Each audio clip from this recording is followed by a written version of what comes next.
Run tonight. I just wanted to talk a little bit to you about the context of a lot of what happens in this story. And what I mean by that is World War II, how it fits in, and how it's important to the storyline and the characters in there. See there, I've even got a couple of my favourite war books just to few props. So let's get stuck in, and we'll talk a bit about what the context of World War II and why it's significant to 9 Days. Let's talk about Australia and the Second World War and the contribution and the impact that that had on Australia, and then how we see that in 9 Days. So just a bit of a reminder, and we wouldn't do one of these without a picture of Hitler and his Nazis, and let's get back to how it started, because in the storyline we hear Francis and Kip with their chapters happening before the start of the war, hinting and alluding to the fact that there's this growing concern over a war starting.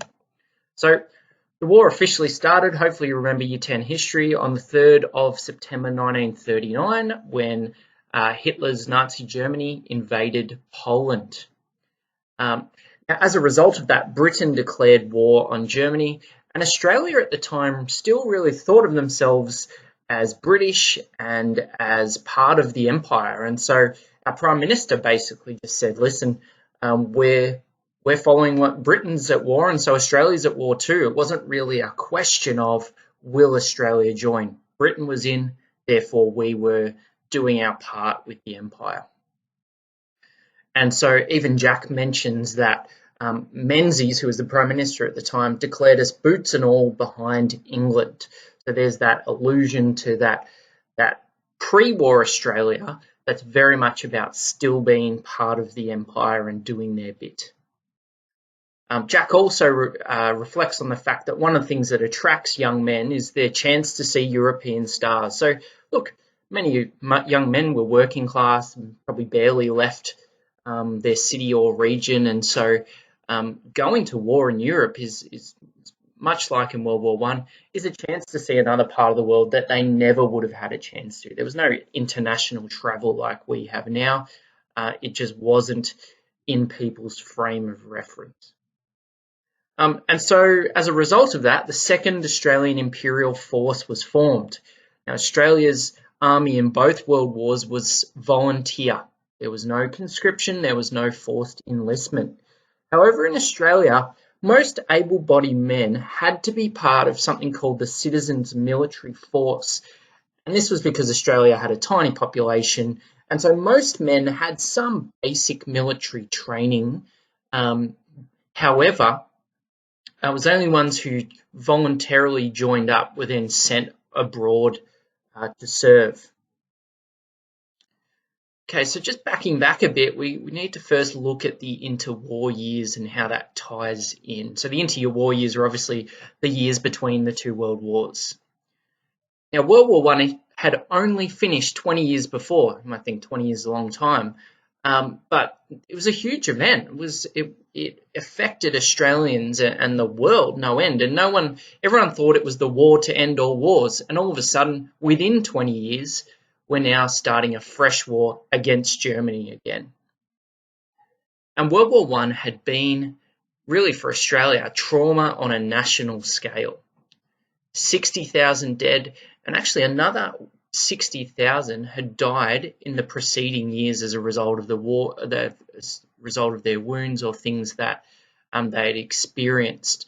And so for a nation of 5 million people, have 120,000 of your countrymen die is hugely significant. There was also the psychological trauma of trench warfare was still present in people's lives. I think 40% of all eligible men had served on the Western Front. Not all in the trenches, but many. We see Jack refer to this when he's down at the park. He says, I can smell his breath, malty and sour, old beer. And then the man says, I was a Pozières young man. Pozières is famous for Australians experiencing the worst artillery bombardment of the entire First World War. And literally, sent men crazy from being under constant bombardment of artillery fire. It was a victory, but I think that particular series of battles cost something like 28,000 Australian casualties. So it's etched in people's memories. And also we have the backdrop of the Great Depression, and the war clouds are very much building in the Francis and the Kip chapters. And I'm glossing over the Great Depression. I mean, we're talking about unemployment of 30%. Even currently with this whole COVID thing and people losing their jobs, the Australian government's talking about 10% unemployment. So could you imagine 1 in 3 people being out of work? It was incredibly tough times. People were very poor, and people really struggled through. And it was a long period of time. It was probably 8 to 10 years that the Great Depression had been going. And so we see the result of that in Kip and Francis's lives, in what they describe in their chapters.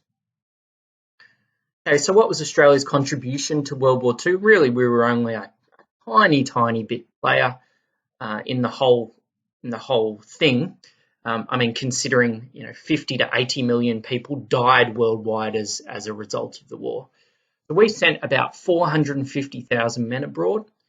They were in Europe, young men flying in bombers and bombing Nazi Germany. We had Australians serving in North Africa, and that's where Jack dies. Jack dies in Libya in North Africa in 1941. And Kip says when he hears about it in Dean's chapter, he says it must have been a lonely place, a lonely place to die. And that picture off to the side there with the soldiers in those little trenches, that was literally the conditions they were fighting in. We also had Australians fighting the Japanese in the South Pacific, and that's most of what Kip refers to. Obviously, and we also had our Navy serving all over the world. So ultimately, Australia suffers about 40,000 war dead as a result. So less than World War One, but we had larger numbers, I guess, of men engaged. So war against Japan. So Japan doesn't enter the war until December 1941 via their surprise attack on Pearl Harbor. That's that picture at the top, the famous picture, I think, of the Arizona sinking. Totally unexpected, and it brought America into the war.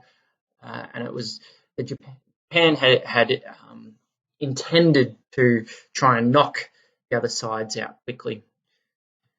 They also attacked Malaya and ultimately captured Singapore, where our 8th Division was stationed, and that was the only Australian army formation in the Pacific. The rest of our army was away in Europe and in North Africa, and so this left Australians feeling incredibly vulnerable at the time. And we had 22,000 prisoners of war as a result of that, and they endured horrible, horrible things. War crime level things. Many Japanese were charged after the war with, starvation, beating, murders, all those sorts of things. And so Australia's focus had to switch from the war in Europe to protecting Australia, because people genuinely believed the Japanese were going to invade Australia. We had Darwin bombed, amongst other cities in the north of Australia. Japan invaded Papua New Guinea, which was at the time an Australian territory. We had submarines, Japanese submarines in Sydney Harbour, and so it was war on our doorstep. Now, we get a lot of the Japanese aspect of the war retrospectively through Annabelle's chapter. Her narration reveals to us key information about the war against Japan, the contribution of some of those young men we'd met in earlier chapters, and also the effects of rationing. We think that, not being able to get toilet paper at the moment was bad. You literally got a card, and you can see some examples there to the left, where you could get a certain amount of clothing, food, etc. each week or month. Annabelle refers to making mock duck, and she also mentions another week before I can buy more sugar. And this is, her chapter is in November 1946, more than a year after the defeat of the Japanese. And so life hasn't immediately returned to normal. It continues to have an effect. She says the war is over and we won, or so they say. And this feeling that things haven't returned to normal for her.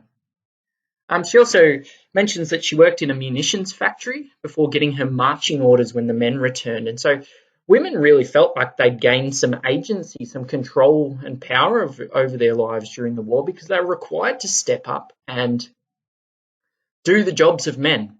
However, maybe unlike maybe the story or what we think, Australia, many of the women largely returned to their previous roles. They did it just for the war period, and so that real, I guess, liberation of women in the workforce didn't quite happen at that time, but they made serious contributions to Australia's war effort. One thing we also see is a clear divide between those who went and those who stayed. And Max says to Francis in particular, now civilian, in a really derogatory way. And often comments made that, you know, men who remained behind were selfish. They were after all the girls, or they were after the good jobs, and so they were really looked down upon for not, you know, stepping up and doing their duty.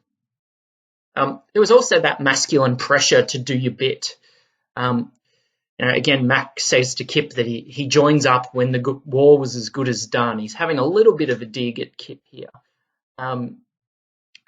because Kip joined so late as a result of Connie's and then his mother's death.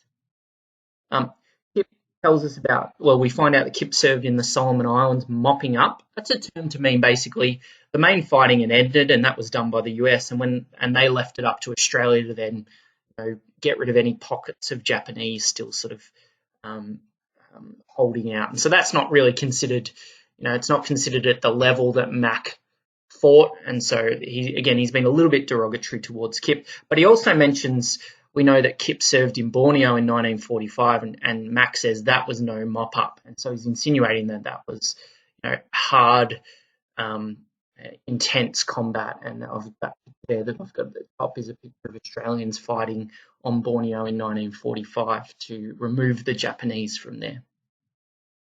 So what are some of the key points? One of the key things is that, and again, you're probably enough removed from it now, but for someone, even myself, who grew up in the late 80s, early 90s, the war hung over that second half of the 20th century. You know, you had grandparents, grandfathers. You know, my grandmother served in the Women's Land Army. I had great uncles who served overseas, and you hear the stories of how they were not quite the same people that they were before they left.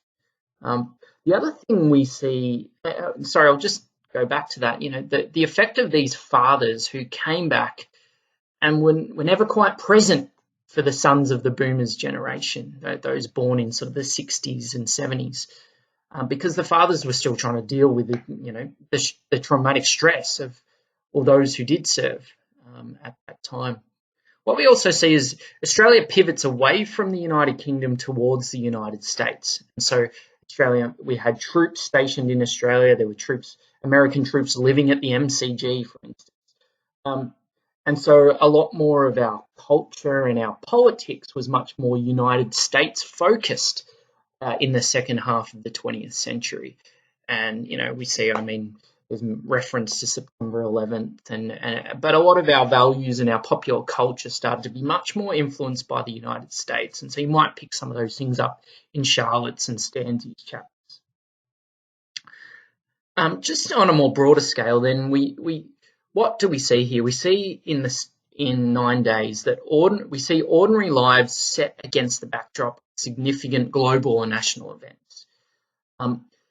People are still trying to get on and struggle through life in the midst of these bigger things that are going on, and we're affected by them and we're not. Just the same as COVID now. You know, for the most part, when you're at home and you're not watching the news, you just feel like you're stuck at home, and you feel removed from some of those bigger events, but they still have an effect on us. And the other thing is the ripple effect of grief across generations, and, you know, grief for the death of people, grief for people who were affected by these events, and the way that does not just stop at the person who experiences it. And again, I'll use my own family. My dad, born in 1949, his father left when he was 2 or 3. Never saw him, barely ever saw him again for the rest of his life. And my grandfather would have blamed part of that on the effects of his war service. And so there's these effects that grief has, not just from war, from death and from other hurts, but war is one of those significant ones that people who lived through that era. The Second World War is this pivotal point in their life and it's a real sort of before and after sense for them, and hence it sort of marks a rapid shift or a great shift in their lives. Again, for me, life before and after September 11th. Again, not directly affected by it, but the world certainly changed. My life certainly was different and has been, and my outlook shifts because of that. And so, again, there's something that the author wants us to draw our attention to. So thanks for listening. Hope it's been helpful for you.